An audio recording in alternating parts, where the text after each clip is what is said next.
Welcome back, everybody, and welcome to episode 4 of Planting Out the Garden 2023. I'm so excited to get stuff finalized, but before we start with the leaf mulch and the leaf compost, there's a couple things I need to do.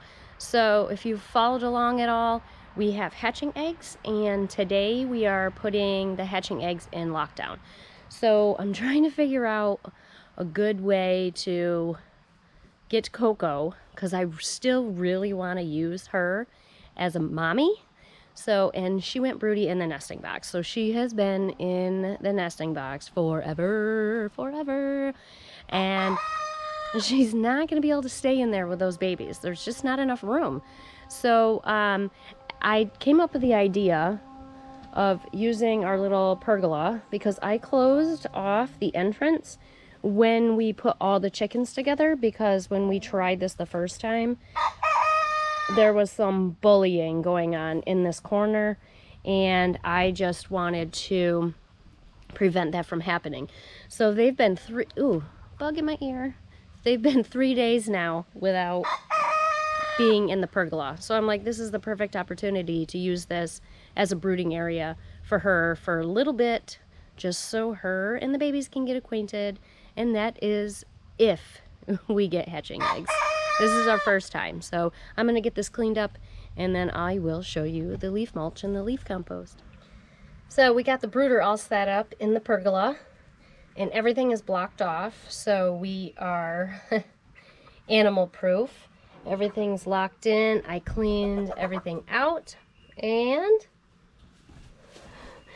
I just used the brooder that we had. How is that so cool? This is all fenced in. The other entrance is completely blocked off. And I cleaned everything up. I put hay down out here.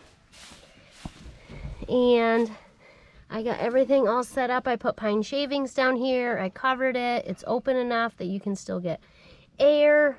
So I tried to move her because she's on those nesting box pads. Granted, nothing went the way we wanted it to go this year. So, whatever. You try to move a broody girl. See what happens. It's extremely difficult. So, I went through and put all the eggs in lockdown. There were 2 that are not viable, so I removed them because we don't need any explosions in there. So, there's 3 in the incubator that are good. Thank you, Spartacus. And so we got them all set up. So there was 1 last egg left underneath her. I wanted to just check it, because if it was bad, I was going to remove it. And so I brought the egg in the house and closed my bedroom door. And I candled it, and I cried, because not only did I'm losing my mind. The detached air sac, thank you. Was trying to pull that word out of my brain. The detached air sac fixed itself. It's not detached anymore. We do have a chick in there from the one underneath her. So she has number 6 underneath her still. It has a viable chicken in it. So I'm so excited. I got all teary. I'm like, oh my gosh, you did it. Number 7 and number 8 cracked. It's probably because she comes out once every couple of days, almost 3 days sometimes. But when she comes out, I feel like other chickens go in and lay eggs in there, and just jostling around, they got cracked. Is what it is. So we have the 1 viable egg in there, and then the 3 viable ones in the incubator. So we might end up with 4 babies, maybe. We will see how this hatching comes out. But I wanted to be prepared, because I don't want to be scrambling. And the nesting pads are great for hens, but I feel like it's just too pokey for little baby chicks. So I went in and I tried to take the pad out and put hay in there. She wanted nothing to do with that. So I just took a washcloth, put it down, enticed her to come back. Actually, I just put her back in there. I had the egg in my shirt so she could get settled. I gave her some other regular eggs, unfertilized eggs. She settled down, and then I snuck the fertilized egg back underneath her. So she's back, calm, ready to go. We only have a few more days left. I can't even stand it. I'm so excited. All right, so let's talk about compost. Let's go get some compost. Let's see if I can do this. Great.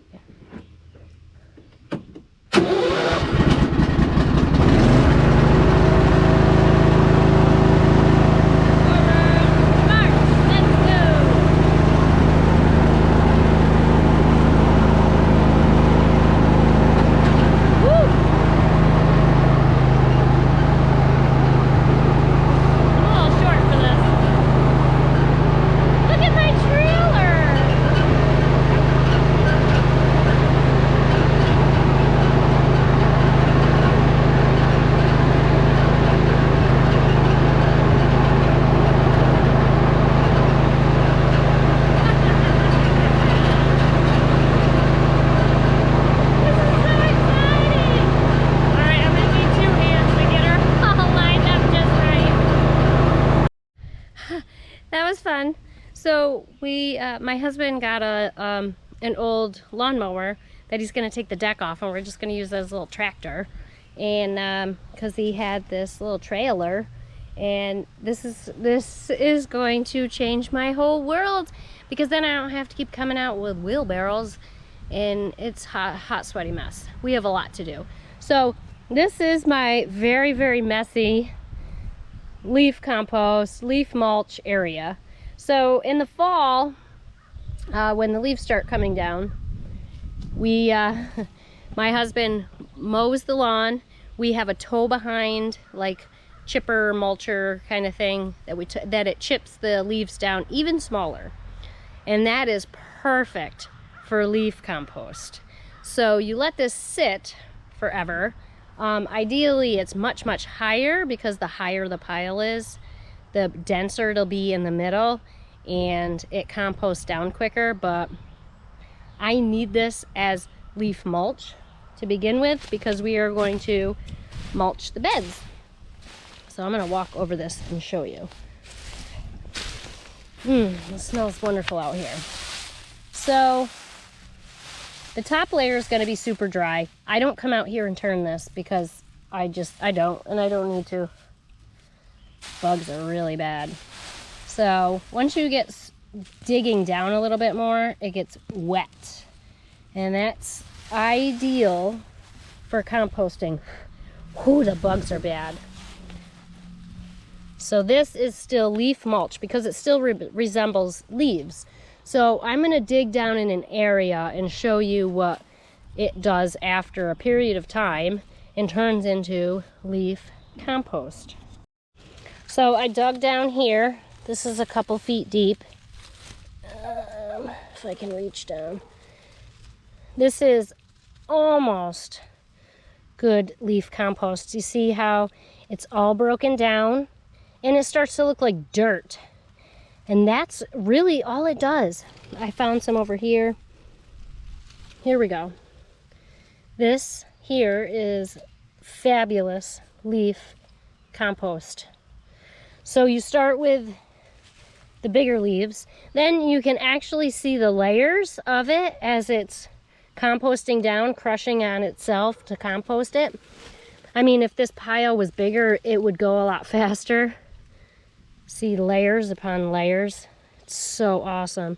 And right at the bottom here is the leaf compost. And this, oh, it smells so good. It smells like dirt.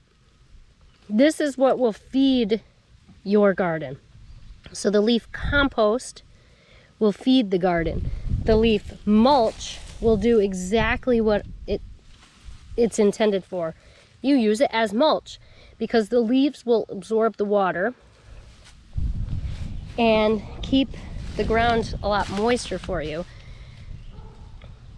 This does a couple of different functions. Not only is it like a sponge, and it's going to hold water and help keep your plants watered, it also is a temperature controlled substance too on the ground. So when the sun is beating on it, like it is right now on my garden, it's so hot, it's like a little layer and helps protect the soil from getting beaten by the sun. Because what it really will do is kill that good microscopic bacteria, the fungi. It just bakes it, and that's something you don't want either. So you put it on there, it'll protect the soil, help keep the soil moist, keeps the plants healthy.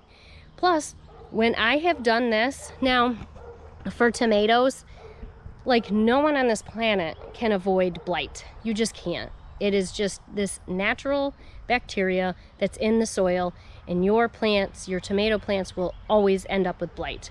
But I have found if I mulch underneath my tomato plants, it takes significantly longer for the blight to really take hold of the entire plant.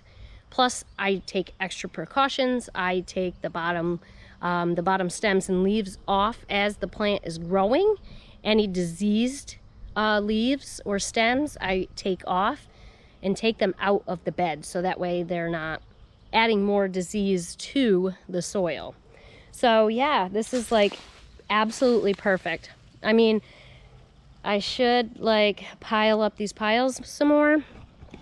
Like what we actually did to start was just use pallets, and my husband screwed them together. You can see a little bit better now that I'm standing in front of them. And I had 3. Of course, that one fell off. And so the idea is to put some in the first one and fill it as tall as you possibly can. 5-6 feet actually is really a good size if you have it. If you don't, just use what you have. And then you would take this and turn it into the next year.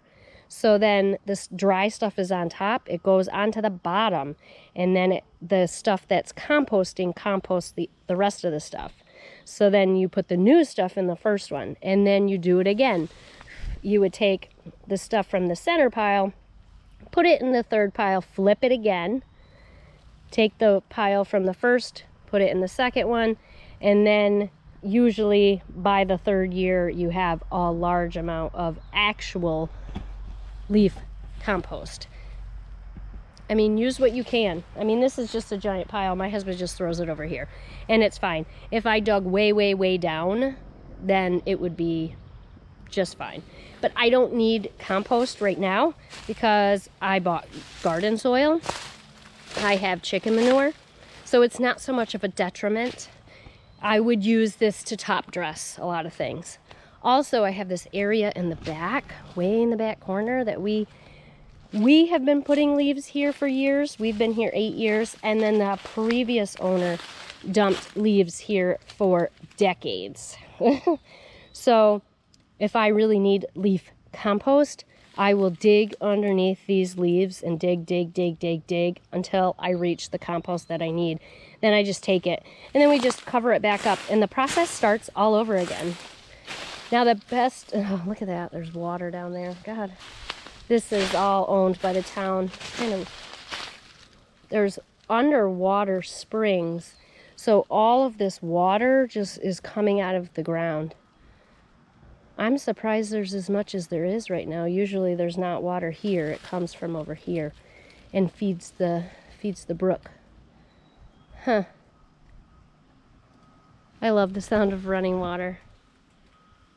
I wish I owned this, but anyway, so we're gonna fill up our cart. I'm gonna show you how to mulch these plants. I'm gonna do as much as I can because it is Happy Memorial Day. My aunt's having a party, so I'm gonna go over there later. I have so much to do. So let's get digging. Okay, you ready? We're gonna rip through this because it's 11:30. Boy, they aren't kidding when they say do something that you love and you never work a day in your life, because this has been the most amazing Friday, Saturday, Sunday, 4 days. This has been the most amazing 4 days of my life. This is what I look forward to. Okay, here is a tomato. I'm going to show you this. So literally you're just going to take this and put it around the plant. I prefer to, I'll start with the plants and then I'll go through and put it around the whole soil. I mean, you really just have to do it around the plant. It helps keep the temperature down. Now I have all of these leaves because I have, you know, in the northern states we have deciduous trees, which means leaves all summer, leaves turn colors in the fall, they fall to the ground, and then the tree lays dormant over the winter, and then it buds and makes new leaves in the spring. That's deciduous. So thank you, Mother Nature, because I am using what she intended us to use. So see, here we go. Now this will create a barrier in between the soil and the plant. So I ward off blight quite a bit longer than I ever thought I would by just having some mulch in between the soil and the plant. And they're doing really well. So I tried to take some of the wetter stuff, that way maybe I don't have to super water, but I'm gonna run through and do all of these plants. Okay, so there we go. We got the whole bed of tomatoes done.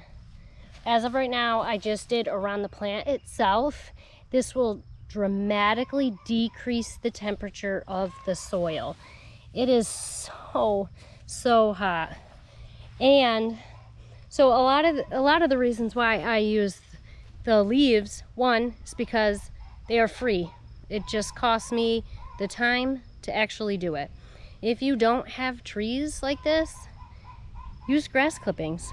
You can use grass clippings, they're dry. You can put them around them. They will do the same effect. The only thing I do not recommend is pine needles.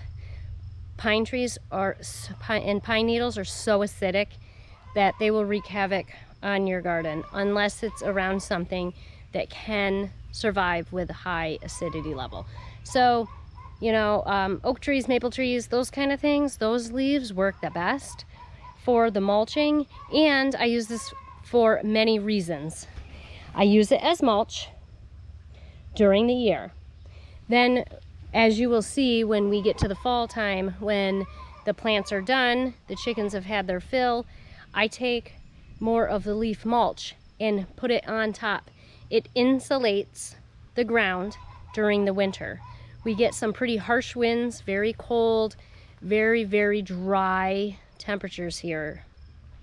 And what it will actually do is it'll frostbite the ground, and it will kill all that microbiome that's in the soil.